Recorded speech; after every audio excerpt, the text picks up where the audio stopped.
Mahigit 2,600 OFW na at kanilang dependents mula sa Middle East ang napauwi ng gobyerno sa pamamagitan ng chartered flights.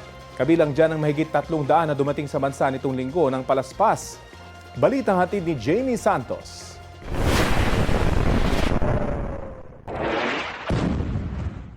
Sa gitna ng tensyon at kaguluhan sa Middle East, ligtas nang nakawi ang 338 overseas Filipino workers at kanilang mga pamilya sakay ng ika-6 na chartered flight ng pamahalaan.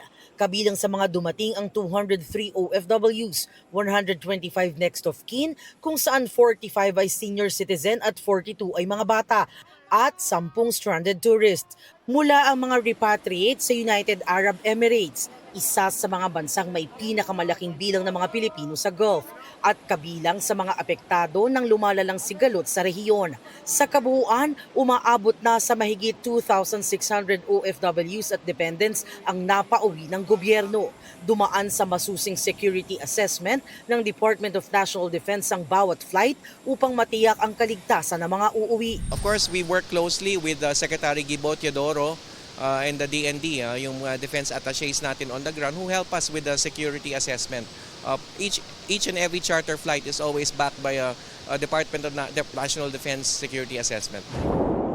Sa kabila ng proteksyon sa UAE, marami pa ring Pilipino ang piniling umuwi upang makasama ang pamilya. Pagdating sa bansa, agad ang tulong mula sa financial assistance, transportation hanggang pansamantalang matutuluyan. Hindi rin nakakalimutan ang kalusugan ng mga repatriate.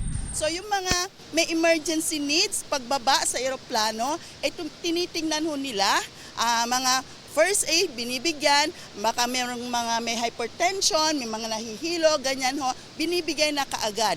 Tapos ina-assess din sila kung merong kailangang i-refer sa higher level facility sa ating mga hospital. Nandito po kami sa mga OFW na nangangailangan ng hatid or para makauwi sila sa Visayas or sa Mindanao. Ang OWA po ay naghanda ng pwede po namin silang i-hotel at sasagutin po ng OWA ang kanilang transportation pauwi sa kanilang probinsya. Aside from that, ang sabi po ni Sec Hans, yung mga financial assistance, reintegration po ay nakaabang na rin po. Isa sa mga umuwi si May, isang OFW mula UAE kasamang kanyang 2 anak. Ayon sa kanya, maayos ang seguridad sa UAE, ngunit pinili niyang umuwi para sa kapakanan ng kanyang mga anak, habang naiwan doon ang kanyang asawa para sa kanilang kinabukasan. Sa ngayon, hindi pa nila tiyak kung kailan muling babalik sa abroad. Masaya po at kay may ligtas na nakarating dito sa kabila ng nangyayari doon sa UAE. Honestly, we are very, very safe. Even may mga ganong pangyayari kasi UAE is actually in a high-tech. Nadedetect nila agad bago pa may pagsabog. Nagkaka-alert kami sa phone. So, meron kaming mga safety precaution para ligtas kami. Then after that, bago pa may mangyari, mai-intercept na nila sa taas. Then, it's gonna be okay. Pero what will you decide, ma'am? Kasi for the safety of my kids. Jamie Santos, nagbabalita para sa GMA Integrated News.